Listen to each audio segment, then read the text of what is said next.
I scream at my child because of the mess in the house. I wanted to have control of everything when the day became chaotic.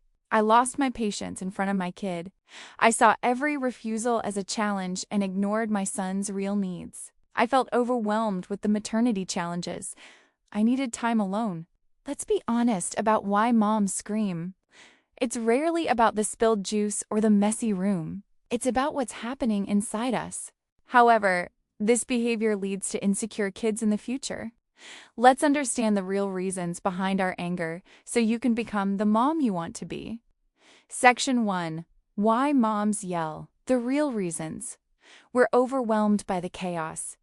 When the house is a mess, the schedule is falling apart, and everyone needs something different from us at the same time. Yelling feels like the only way to regain control. But control through volume is an illusion. It might create temporary compliance, but it doesn't create order. We're drowning in maternity challenges. Whether you're dealing with sleepless nights, breastfeeding struggles, postpartum emotions, or the sheer exhaustion of caring for little humans 24/7, the challenges of motherhood can feel relentless. When we're barely surviving, we lose our ability to respond calmly. We're running on empty. Sleep-deprived, stressed, carrying the mental load of the entire household. We snap because we have nothing left to give. Our patience tank is bone dry, and we're expected to keep giving anyway.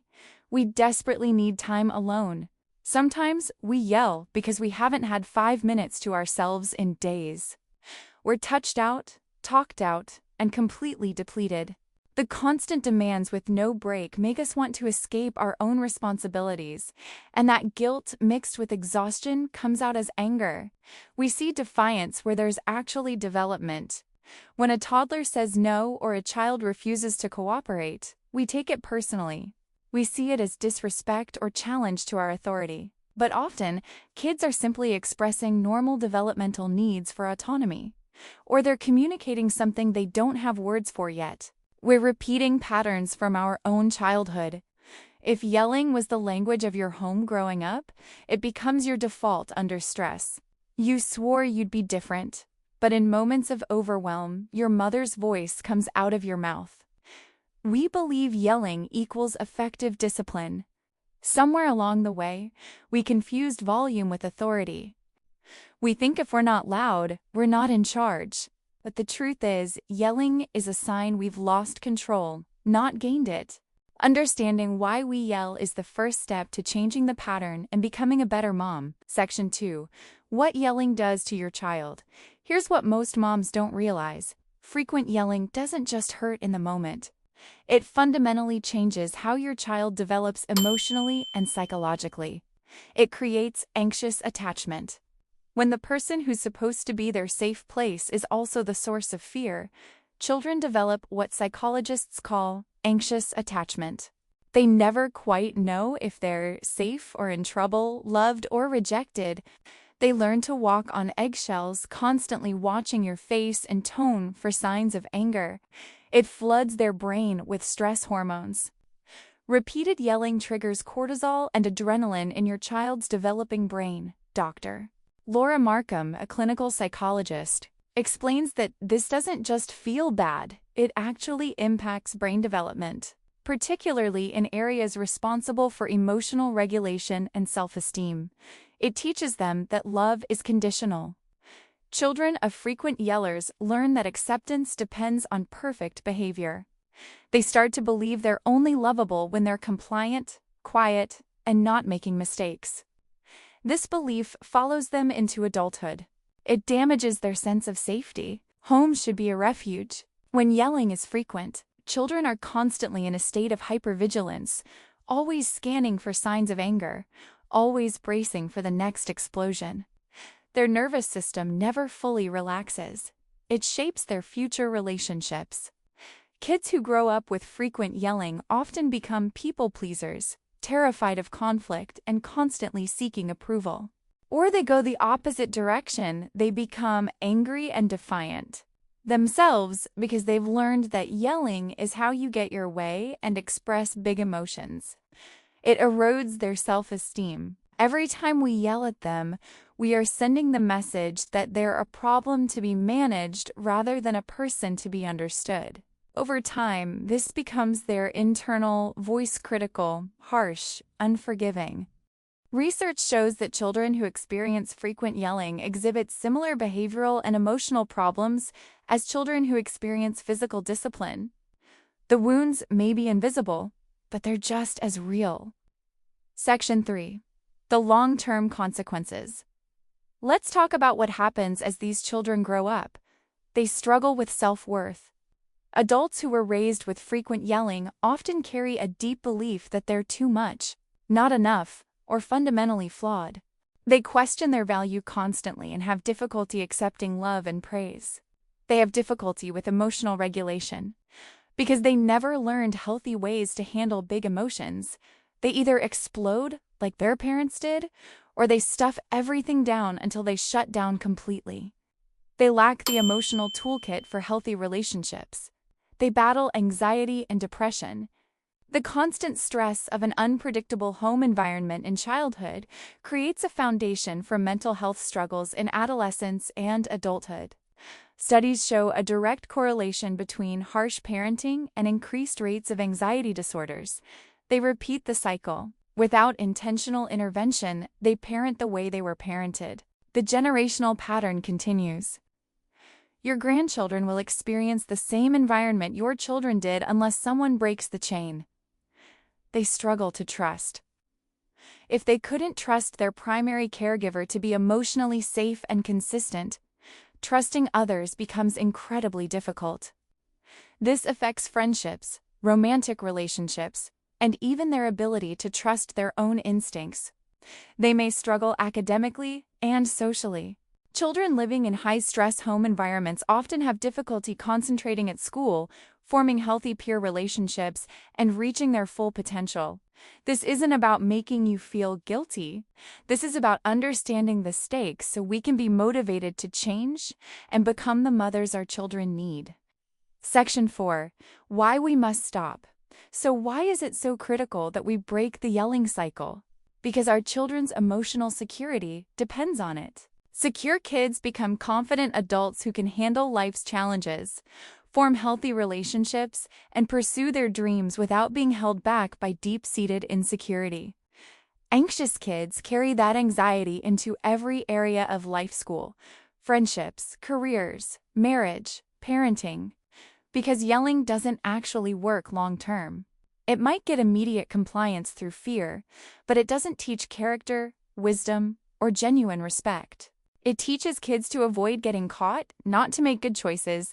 It teaches them to fear you, not to trust you. Because you're modeling how to handle difficult emotions. Every time you yell, you're showing your children that anger is solved through volume and intimidation.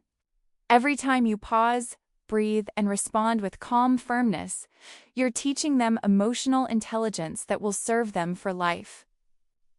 Because repair is harder than prevention. The emotional damage from years of yelling requires years of intentional healing. It's far better to change the pattern now than to try to undo the harm later. Adult children of yellers often spend years in therapy working through the impact, because you deserve peace too. Living in a cycle of yelling, guilt, and frustration is exhausting for everyone. Breaking this pattern doesn't just help your kids, it helps you become the calm, confident mother you want to be. Because peaceful homes create better outcomes. Research consistently shows that children raised in calm, emotionally safe homes perform better academically, have better mental health, develop stronger social skills, and lead more successful, fulfilling lives. You have the power to change this pattern. You have the power to become a better mom starting today. Section 5. How to break the cycle. Here are practical strategies to stop yelling and create security in your home. Identify your triggers. Write down the times, situations, and behaviors that make you most likely to yell. Is it the morning rush? Bedtime battles? When the house is messy? When you haven't eaten? Awareness is the first step to change. Lower your voice instead of raising it. When anger rises, intentionally speak more quietly. Whisper if necessary.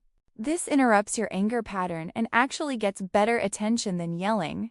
Kids tune out volume, but tune in to whispers. Take a time out for yourself. It's okay to say, "I need a minute before we talk about this." Step away, breathe, splash water on your face. Return when you're calm. You're modeling self-regulation, not weakness. Connect before you correct. Before addressing the behavior, get on their level. Make eye contact. Touch their shoulder gently. Say their name softly. Connection calms both nervous systems and makes discipline far more effective. Address your own needs. You cannot pour from an empty cup. Get adequate sleep. Ask for help. See a counselor if needed. Join a mom's support group. Hire a babysitter for regular breaks. Your emotional health directly impacts your children. Taking care of yourself isn't selfish. It's necessary.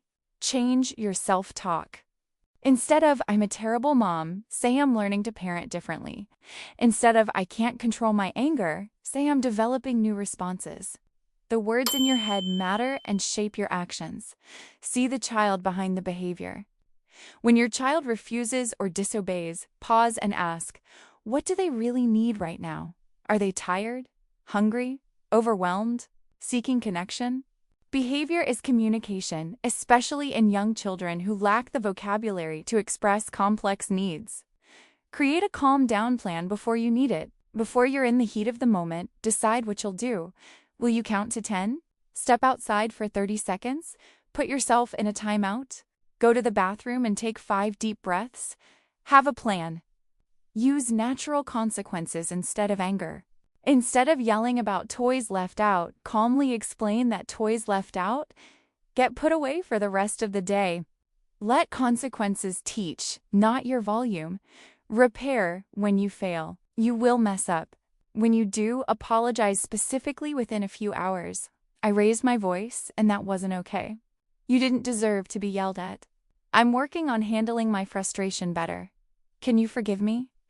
This models humility, accountability, and emotional health. Get professional support if needed. If you find yourself unable to stop, despite trying these strategies, or if you recognize that your anger is connected to past trauma or current mental health struggles, please reach out to a therapist. There's no shame in getting help. It's one of the bravest things you can do for yourself and your children. Peaceful parenting doesn't mean permissive parenting. You can have boundaries, consequences, and structure without yelling. Your children don't need a perfect mom. They need a safe one. One who's willing to grow, change, and keep showing up with patience and love, even on the hard days. If you've been a mom who yells, today can be the turning point. Not because you're weak, but because you're strong enough to break generational patterns and become better.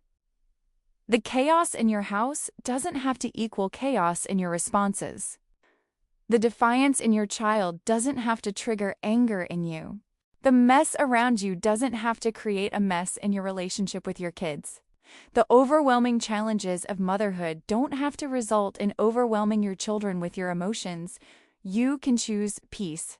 You can choose connection. You can choose to raise secure kids who know their love, not despite their mistakes, but through them. Every moment is a chance to start again. Every interaction is an opportunity to respond differently. Drop a comment here. What's your biggest trigger for yelling, and what's one thing you'll change starting today? Let's support each other in raising secure, confident kids. You can become the mom you want to be. Your children are worth it. And so are you. If this message spoke to you, share it with another mom who needs to hear this today.